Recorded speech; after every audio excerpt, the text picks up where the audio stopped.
เออสบายดีตอนเช้าเนาะเพื่อนแต่ละคนเนาะวันนี้หามากวดคืนงวดอันตั้งแต่งวดวันที่24มาเนาะวันที่21กับวันที่24นี่เฮาไล่ตัวท้ายนี่มันตรงอยู่ไล่ตัวท้ายมันตรงอยู่มันซุมพี่น้องของทุกคนซื้อนี่มันก็มีส่วนหนึ่งถึกอยู่แต่ว่าเฉพาะที่ตัววันที่26ขึ้นไปเนาะมันท้ายวิกแล้วแต่ว่าเขาบอกอันการซื้อเลขให้อันพวกพี่น้องเขาเนาะถ้าว่าผู้ใดที่สมมุติว่าเขาคิดไว้วันที่26นี้ถ้าว่าสุเจ้าซื้อเทื่อนี้มันบ่ออกล่ะเทื่อหน้าเนี่ยอย่าไปพลาดเนาะต้องได้ซื้อใหม่ต้องได้ซื้อใหม่ตรงนี้มันบ่ออกสุดนี้แล้วก็มันไปออกสุดหน้าเนาะมันบ่ออกงวดนี้แล้วไปออกงวดหน้าเนาะเบิ่งวันที่26นี้เขาไล่ออกไทย9แล้วก็ไทย0เนาะแต่ว่ามันไปออกไทย1มันไปออกไทย1แต่ว่าตัวต่อไปเนาะตัวต่อไปอาจจะไปออกไทย0เนาะมันออกไทย1อยู่พี่เนาะมันออกไทย1อยู่พี่แต่ว่าตัวต่อไปมันจะออกไทย0อยู่พี่เนาะไทย0มันจะออกไทย0พี่แต่ว่าพี่น้องเนาะถ้าว่าตัวแล้วก็ตัวนี้ดิตัวนี้เขาไล่ออกไทยตัวนี้เขาไล่ออกไทย897เนาะ897อยู่พี่ไทย897อยู่พี่แล้วก็มีอัน18อยู่พี่เนาะ18อยู่พี่แต่ว่าตัวนี้เป็นชุดก่อนแล้วเขาไล่เป็นชุดวันที่28เนาะแต่ว่ามันไปออกอยู่วันที่31เนาะแต่ว่ามันไปออกอยู่เมื่อวันที่31อยู่พี่คือเมื่อวานนี้เนาะเมื่อวานนี้เลขออกเป็นอันไทย18เนาะไทย18แล้วก็พี่น้องเจ้าอย่าลงว่าเอาตัวเก่าทิ่มแล้วซื้อตัวใหม่ถ้าว่าออกแล้วก็ออกแล้วนี่บ่ซื้อก็ได้ถ้าว่าบ่ได้ออกนี่อันระหว่างมันยังออกใหม่เนาะมันยังบ่ได้ออกซื้อเนาะChakiti sẽ đây cho chọc của sẽ lấy là rồi đi thổi thì lấy bảo lại nữa này ạ rồi đi thổi lấy bảo lại cũng mới đi tắm rồi là trâu là hoàn thí nên gặp đó là mùi gì số trâu này chỉ trâu ạ thì số chỉ trâu này chỉ một tờ đâu số toàn đây là nè chỉ rồi họ thấy sườn này chỉ không một tờ đâu thấy sườn này chỉ biết lấy một tờ đâu hoàn thí nên gặp trâu ạ đó là không một tờ đâu hoàn thí nên gặp gì là đó một tờ đâu hoàn thí nên gặp gì là họ số hoàn thí nên gặp gì là chỉ biết lấy chỉ không một tờ đâu hoàn thí biết cho ý lại này ạ sốวันที่1ก็sốวันที่sốวันที่sốนอนเนี่ยsốวันที่1ก็gì nó chỉ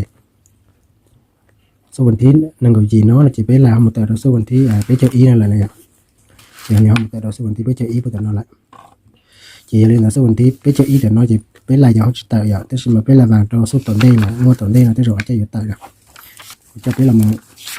họ chết rồi tôi lấy tờ lời lọc lâu gì ạ xả y gì tụi nó chỉ tới rồi bé tụi nó bé lại tao nè vừa thì là nè cô thôi nó cá tụi ta lọ nè tụi ta lọ nó bé lại tao tải nè gútนี้เขาไล่làเจ้าพี่น้องเจ้าซื้อตัวนี้เราอย่าลืมซื้อตัวเก่านะตัวเก่ายังไม่ได้ออกเนาะ448เนาะ48 12 3 8 7 6 8 9 2 9 5 8 2 5 8 13 4 7 9ออก7เนาะ7 1ก็8 9 0 6 5 4ตัวนี้เป็นตัวเขาเลือกท้ายสิ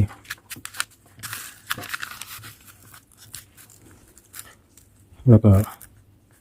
เลข8 7 1 8เนาะ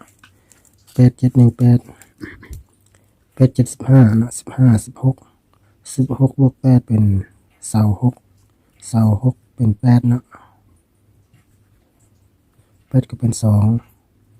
3 231บ่มัน4บัดนี้นี่เป็น8 64ก็เป็น10เนาะ64 4กับ6เป็น10บัดนี้ออก1ตัวนี้เป็น453เนาะออก453เนาะ บนนี้จำพวกเลข2ตัวจำพวกเลข2ตัวก็ได้2 4 2 5 2 3 3 4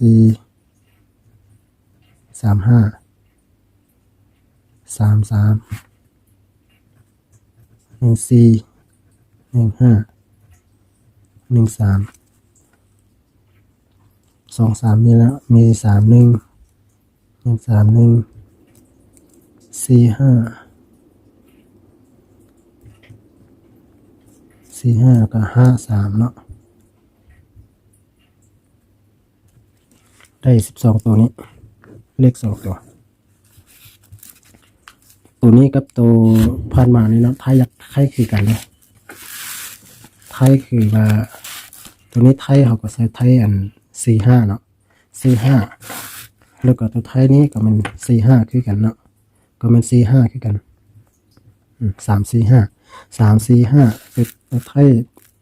ตัวผ่านมานี่ก็456เนาะ456 345 456คือใกล้กันเนาะหรือสิเอา45ก็ได้ไทยเด่น45ก็ได้เนาะเอาตัวนี้ก็ได้มันเป็น345เป็น35แต่ว่าเอา35ก็ได้เอา45ก็ได้วันนี้เรามาไล่อีกเลข2ตัวเพราะว่าเลขเปลี่ยนแล้วมันจะยันมันเอาไล่ตัวเดียวนี่มันออกแล้วพวกพี่น้องซื้อบันทึกเนาะตัวเลข2ตัวเนาะเลข2ตัว1 8ตัวเลขนี่มันจะเปลี่ยนไปได้4 7 4 7 3 5ตัว8นี้จะเปลี่ยนเป็น0เป็น6เป็น7เป็น9เป็น5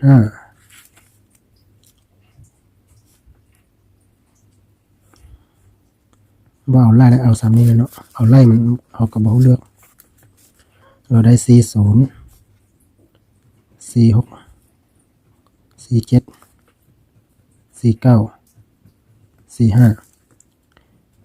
70 76 77 79 75บ่แม่น3 30 36 37 39 35วันนี้50 56 57 59 55เนาะได้จักตัว1 2 3 4 5 4 5เสาได้เสาตัวละนี่เป็นเลขเปลี่ยนของเราเนาะเลขเปลี่ยนของเราตัวนี้เป็นเลขไล่ออกตามสูตรตัวนี้เนาะบัดนี้มาสอนลัก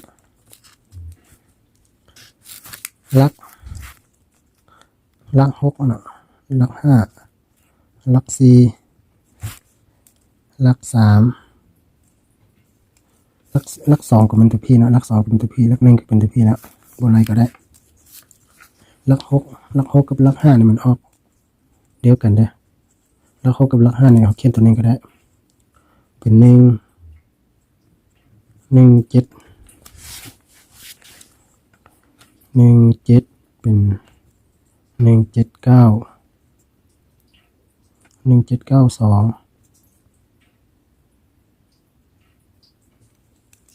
17926ซ้ำนี้ก็ได้ตัวหลัก4เนาะหลัก4ก็คือตัว5 6 7 9 0บัดนี้หลัก3ก็คือ1 4 1 4 9 1 4 9 5 0 3เนาะ1 2 3 4 5 6 1 2 3 4 5 1 2 3 4 5 6ตัวถึงนี่มันก็คือกันนะคือกัน9 6 2คือกันตัวหลัก5นี่เป็นหลักตัวนี้เป็นหลักอันนี้เป็นหลัก ตั้งแต่หลัก3ไปหาหลัก6หลักแต่ละหลักมันจะมีเปอร์เซ็นต์ออกจำพวกนี้เนาะหลัก6มันจะมีออกตัวนี้หลัก5มันจะออกตัวนี้เนาะหลัก4มันออกตัวนี้วันนี้หลัก3ออกตัวนี้เนาะหลัก2หลัก1เขาบ่เขียนเพราะว่ามันละเอียดเดียวพี่แล้วหลัก1เป็นตัวหน้านี่หลัก2เป็นตัวนี้เนาะหลัก1เป็นตัวนี้เนาะมันละเอียดแล้วพอยสิไล่ตามสูตรนี้ก็ไล่นะถ้าบางคนบ่เลือกแบบนี้มันเลือกแบบนี้ก็ได้สมมุติว่าหลักเจ้าอยากได้ตัวหลักนี้เนาะอยากได้ตัวหลัก4นี่แล้วก็เอา1 8บวกกันแล้วก็มาคูณ4เนาะมาคูณตัว4มาคูณตัว4แล้วออกเท่าได้เนาะสมมุติว่านี้เป็น9 4 9 36ก็36ก็เป็น9เนาะ9ก็เท่าเป็น9กับ6เนาะมันจะได้ตัว9ตัว6เนาะ9 8หรือว่า6 7นั้นเท่านั้นเนาะตัวเล็กนี่เนาะตัวนี้ก็คือกันอยากได้ตัว4นี่ก็เอาตัว8กับตัว4นี่บวกกันแล้วก็คูณตัวนี้ออกเท่าได้แล้วก็แตกเอาตัวนั้นเอาเลข10มาใส่ตัวนั้นแต่ละตัวเนี่ยสูตรคืองวดตัวนี้เนาะแล้วเอามาเขียนใส่ตัวนี้เนาะคันผู้ใดจื้อเอาไล่ตัวนี้เราไปจื้อเอาตัวนี้เป็นไล่ก็ได้มันบ่ถึงหมดแต่ว่าบางบาง